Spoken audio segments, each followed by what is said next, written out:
ট্যাংরা মাছের এই রেসিপিটা একবার বানালে বারবার বানাবেন। এত সহজ আর সিম্পল রেসিপি। নমস্কার বন্ধুরা, মাদার সিম্পল কিচেনের তরফ থেকে আমি অন্তশ্রী আপনাদের সকলকে জানাই স্বাগত। নতুন দিনে নতুন রেসিপি নিয়ে আবার হাজির হয়ে গেছি। আজকে আমাদের রেসিপি তেল ট্যাংরা। হ্যাঁ বন্ধুরা, তেলকই তো অনেক খেয়েছেন, কিন্তু ট্যাংরা মাছের এই রেসিপিটা একবার এইভাবে বানিয়ে দেখুন আর অন্যভাবে চেষ্টাই করবেন না। একদম ইজি, সিম্পল, ঝটপট রেসিপি, একদম ইনস্ট্যান্টলি হয়ে যায় এই রেসিপি। চলুন দেখে নেওয়া যাক। এর জন্য দরকার ট্যাংরা মাছ।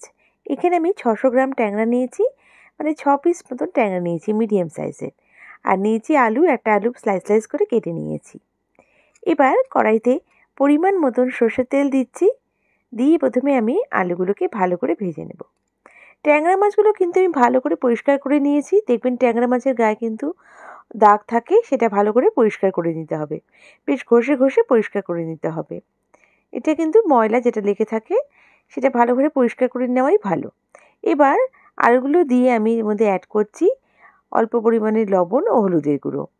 দিয়ে ভালো করে সুন্দর করে কিন্তু আমাকে ভেজে তুলতে হবে আলুগুলো। দেখুন বেশ ভালো করে আমি দুটো দিকই আলুগুলো ভাজছি, আর বেশ লাল লাল করে আমি ভেজে নেব। আলুগুলো তাড়াতাড়ি ভেজে নিলে পরে রান্নাটা কিন্তু ঝটপট হয়ে যাবে আর একদম সময় বেঁচে যাবে আপনাদের। দেখুন আমার আলুগুলো ভাজা হয়ে গেছে। এবার আমি ভেজে তুলে রেখে দিচ্ছি আলুগুলোকে। সব আলু তুলে রাখছি। এবার আমি তেলের মধ্যে অ্যাড করে দেবো ফোড়ন। ফোড়নে আমি দিচ্ছি এখানে কালো জিরে। আমি এখানে 1 চামচ কালো জিরে অ্যাড করছি। দিয়ে বেশ যখন একটা সুন্দর ঘ্রাণ বেরিয়ে আসবে, এর মধ্যে অ্যাড করে দেবো হলুদের গুঁড়ো। হলুদের গুঁড়ো দিয়ে হালকা একটু জল অ্যাড করব। দিয়ে ভালো করে একটু কষিয়ে নিচ্ছি। দেখুন জলটা দেওয়ার পর আমি ভালো করে মশলাটা একটু কষিয়ে নিয়ে এখানে অ্যাড করে দিচ্ছি 1.5 চামচ মতন লঙ্কা গুঁড়ো। যেহেতু আর কোনো মশলা ইউজ হচ্ছে না, এখানে হলুদ আর লঙ্কা, তবে আপনারা ঝালটা আপনাদের ঝাল অনুযায়ী অ্যাড করতে পারেন। আপনারা চাইলে এখানে কাশ্মীরি লঙ্কাও অ্যাড করতে পারেন। আর এখানে অ্যাড করে দিলাম স্বাদ অনুসারে লবণ। দেখুন ভালো করে একটু কষে নিচ্ছি মশলাটা। এরপর এখানে অ্যাড করে দিচ্ছি ট্যাংরা মাছগুলো। ট্যাংরা মাছগুলো আমি আলাদা করে ভাজিনি। এখানে যেহেতু ঝটপট রান্না, এটা কিন্তু মশলার মধ্যেই ভেজে নেওয়া হবে ট্যাংরা মাছগুলো। দেখুন মাছগুলোকে বেশ ভালো করে মশলার সঙ্গে আমি দুটো দিকই মশলার মধ্যে মাখিয়ে বেশ কষিয়ে নেব মাছগুলো। যদি এইভাবে ট্যাংরা মাছ না খেয়ে থাকেন, একবার ট্রাই করে দেখুন, খুব ভালো লাগবে। দেখুন মশলার মধ্যে কিন্তু এটা ভাজা হবে, মানে এটা কষানো হবে মাছটা মশলার সাথে।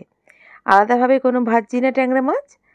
আর ট্যাংরা মাছ কিন্তু অনেক সময় ভাজতে গেলে খুব ছিটকোয়ে তেলগুলো, কিন্তু এইভাবে করলে পরে তেলটাও ছিটকোবে না আর রান্নাটাও ঝটপট হয়ে যাবে। খেতেও কিন্তু দারুণ লাগে। দেখুন বেশ ভালো করে আমি সব দিকগুলো মশলা মাখিয়ে নিচ্ছি ট্যাংরা মাছগুলোর সাথে। দেখুন ভালো করে মাখিয়ে নিলাম। তেলটা বেশ ছেড়ে ছেড়ে আসছে। হালকা জল অ্যাড করছি। দিয়ে ভালো করে একটু কষে নিচ্ছি আবার মাছগুলোকে, যাতে মশলাটা পুড়ে না যায়, তাই জন্য হালকা করে জলটা অ্যাড করতে হবে। যখনই মনে হবে মশলাটা টেনে টেনে আসছে বা পুড়ে যাবে, তখন কিন্তু হালকা করে জল অ্যাড করে দেবেন। এবার ভেজে রাখা আলুটা অ্যাড করছি। দিয়ে একটু হালকা নাড়িয়ে চাড়িয়ে নিয়ে, যেহেতু মশলাটা আমার অলরেডি কষে গেছে, এবার আমি এখানে পরিমাণ মতন গরম জল অ্যাড করে দিচ্ছি, যেরকম গ্রেভি করবেন। আর যেহেতু মাছটা ভাজা না, হালকা সাঁতলানো, আমি কিন্তু এখানে ঢাকা দিয়ে কিছুক্ষণ কুক করে নেব। দেখুন বেশ কিছুক্ষণ কুক করে নিচ্ছি মাছটা। কিছুক্ষণ পর ফিরে আসছি। আমার রেসিপিটা কিন্তু একদম রেডি হয়ে গেছে। এবার আমি জাস্ট সার্ভ করে দেবো গরম ভাতের সাথে। দেখুন আমি এটাকে সার্ভ করে দিচ্ছি। বন্ধুরা, আমার রেসিপিটা যদি ভালো লেগে থাকে, প্লিজ লাইক করে সাবস্ক্রাইব করে আমার পাশে থেকে যাবেন।